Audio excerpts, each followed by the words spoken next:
खादर में धरना दिया हुआ है, किन मुद्दों को लेकर के यहाँ धरना दिया आज भारतीय अति संघर्ष भारतीय अति पिछड़ा वर्ग संघर्ष मोर्चा के बैनर तले जो हमारे आने वाले प्रत्याशी कमल गौतम जी और जो इसके राष्ट्रीय अध्यक्ष मोहन प्रजापति जी और इनकी पूरी टीम आज इन्होंने धरना दिया।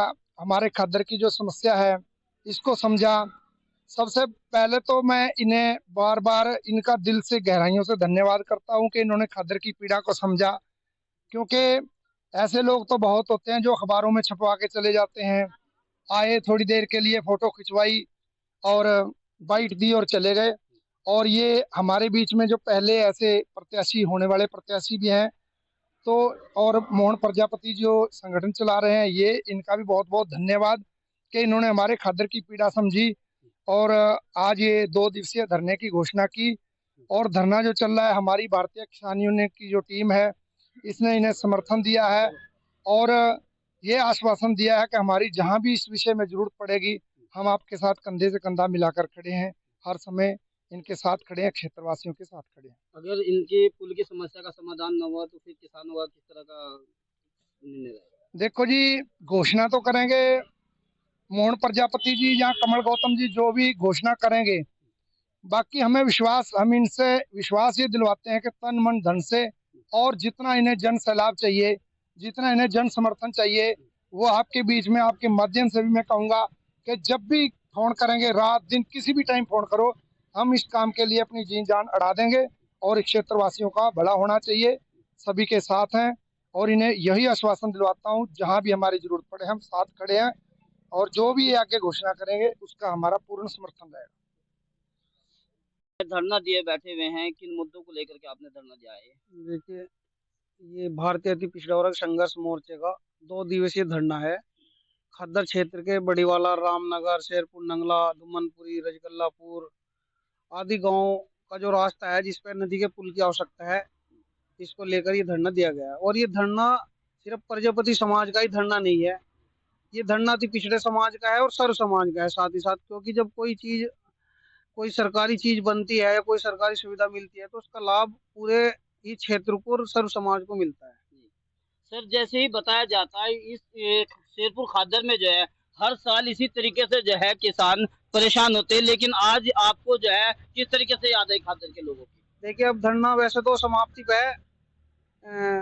पत्रकार महोदय, बड़ी संख्या में यहाँ लोग, किसान, मजदूर और क्षेत्र के लोग धरने पे उपस्थित थे। सुबह से ही 10 बजे से बैठे थे और 2 दिवसीय धरना है हमारा ये। आज कोई भी अधिकारी ने किसी प्रकार की कोई सुध आज धरने में बैठे हुए लोगों की नहीं ली कि भाई तुम्हारी समस्या क्या है क्या नहीं। तो कल दूसरा दिन रहेगा और तीसरे दिन अगर हमारी मांग पूरी नहीं होती, जिस तरीके की हमारी मांग है भाई क्षेत्र में, अभी हमने देखा 4-5 दिन रोज पहले हम भी अपने क्षेत्र के लोगों से मिलने के लिए गए थे।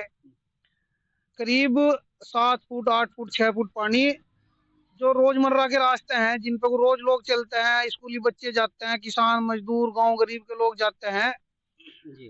तो उन पर चलना बड़ा मुश्किल था। और ऐसे रास्ते हैं, इतना पानी था कि किसी की भी जान वहां जा सकती है। वहीं ये रास्ता नदी में को पार होके जाता है। बिना बरसात के तो ये लोग किसी ना किसी तरह चले ही जाते हैं, लेकिन बरसात में नदी में जो 25 फुट 30 फुट पानी हो जाता है, जिसमें बहुत भारी दिक्कत और परेशानी। अगर वोट की बात करें तो आपकी जो है वोट सबसे ज्यादा अगर देखी जाए तो भाजपा को रहती, लेकिन भाजपा सरकार आपकी सुन नहीं रही, क्या वजह है?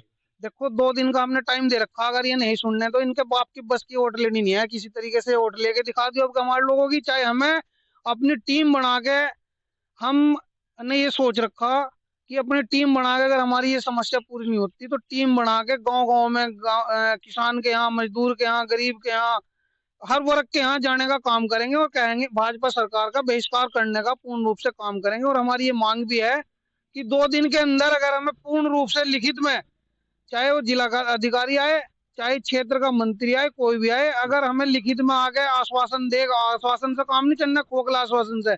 ये आश्वासन हमने बहुत देख लिया, मंत्री ने पहले भी आश्वासन दिए थे, लेकिन अभी तक कोई पुल वगैरह किसी प्रकार की सुविधा क्षेत्र के लोगों को नहीं मिली। तो तीसरे दिन हम हर अति पिछड़े के घर पे, हर गरीब के, किसान के, मजदूर के घर पे, जो भी हमारे संगठन के लोग हैं, बीजेपी और अन्य जो हमारे जो संगठन में आस्था रखते हैं उन लोगों के घरों पे भाजपा सरकार बहिष्कार के तीसरे दिन बोर्ड लगवाने का काम करेंगे। चाहे हम हर चौराहे पे हमें मुख्यमंत्री का पुतला फूकना पड़ी हो, उसके जिम्मेदार शासन प्रशासन होगा। और अगर ये शासन प्रशासन ये सोचता है कि हम अपना जो अगला कदम उठाएंगे, अगला निर्णय लेंगे और ये हमारे लोगों पे मुकदमे करने की बात करेंगे या कुछ करने का काम करेंगे, तो इलाज कर देंगे, इस सरकार को मिट्टी में दफन करने का काम करेंगे। सर, अभी एक किसान ने बताया है कि यहाँ से सोलान नदी का पुल जो था वो यहाँ से उखाड़ करके रामनगर के लिए लेकर चले गए थे, फिर वहां से उठा लिया गया, इसमें क्या कहेंगे? ये जो गांव पड़ रहे, 3-4 गांव पड़ रहे, धुमनपुरी है, रजकल्लापुर है और रामनगर है, शेरपुर नंगला है, बड़ी वाला गांव है। ये जो गांव में, इस गांव में वास करने वाले लोग हैं, ये सब गरीब किसान, मजदूर, पिछड़े, दलित ये लोग हैं।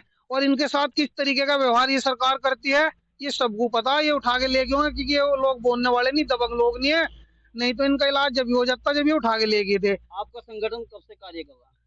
हमारा संगठन तो 14 सालों से काम कर रहा है। इधर शेरपुर क्षेत्र में जो है हर वर्ष इसी तरीके से किसान जो है परेशान होते हैं। देखो आप कहाँ रह गए? पिछली बार मीटिंग करी थी, करीब 500-400 लोग थे नदी की ढांग पे, वो मीटिंग हुई थी, मैं भी वहां मौजूद था, मंत्री भी वहां मौजूद थे, क्षेत्र के जो विधायक भी हैं, और उन्होंने आश्वासन दिया था, एसडीएम भी थे, तहसीलदार भी थे, उन्होंने सबने मिलकर आश्वासन दिया था कि जल्द ही अगली बरसात ध्यान देने के लोहे का पुल बनाने का काम करेंगे।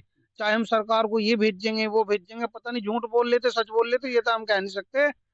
लेकिन अब की बार ऐसा नहीं होने का, ये बरसात तो ये उतर सका, लेकिन ये बरसात कम होते ही अगर ये काम न चला ना तो चुनाव में ऐसे उथल पुथल मचाओगे, ये पूरा प्रदेश देखेगा। चलिए जी।